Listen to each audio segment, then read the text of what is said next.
Hi, it's Dr. Lena.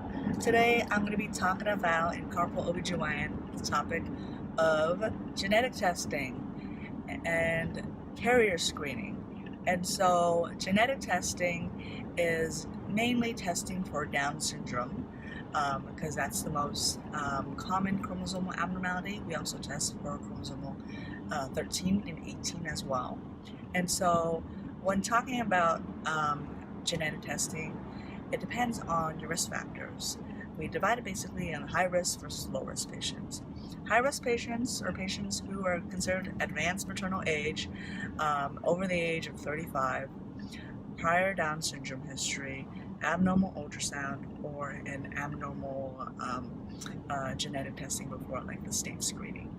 And so those patients who are high risk, we recommend the non-invasive prenatal testing, or NIPT, and that's a very sensitive test. It's about 98% sensitive of detecting Down syndrome, and it's done after 10 weeks, and it's just one blood draw. Okay, and so those patients, we recommend the NIPT testing. Low risk patients, you have an option of doing the NIPT, but a lot of times it's not going to be covered by insurance. And so for those patients, we recommend the California state screening. So California state screening is 3 different types of tests, and basically it's a test that's been around for decades. It takes we check your blood for certain biochemicals, and then we combine that with an ultrasound called the nuchal translucency ultrasound, NT scan, and that checks the thickness of the back of the neck. And we combine the blood draw and that ultrasound to get to screen for Down syndrome, and it's pretty good. It's about 90% sensitive for detection. And then the other ones are less sensitive, less blood work, and so we'll have full discussion on that starting in your new OB visit, and then when you see us as well.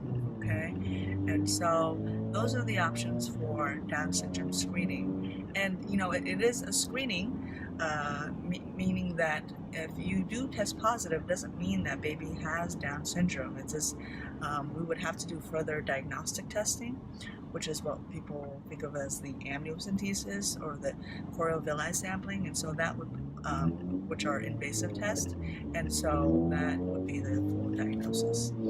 In terms of carrier screening is the testing of the genes of the parents, and so that depends on your personal history and your family history. And so because there are so many genetic disorders out there, there's so many testings that you can do, like literally hundreds of testings that you can do, and so we go over your family history and your personal history. If everything's negative, then we routinely screen for cystic fibrosis, just because it's a common gene to be a carrier of, especially in the Caucasian population. It's 1 in 25, and so we recommend routine screening for cystic fibrosis. And we test the mother first, and if the mother's a carrier, then we test the dad. And if the dad's a carrier, then at that point we'd have to do genetic testing of the baby, or referring you to a genetic counselor. Okay, so it's a lot of information that we go through in the beginning of the pregnancy, in the first trimester, just because everything's really time sensitive. But once you decide whether whether or not you want testing at all, or which test to take, then it's pretty easy, and then we're here to answer any questions that you may have. Okay, so that's a discussion about genetic testing and carrier screening for Carpool OBGYN. Have a good one. Bye.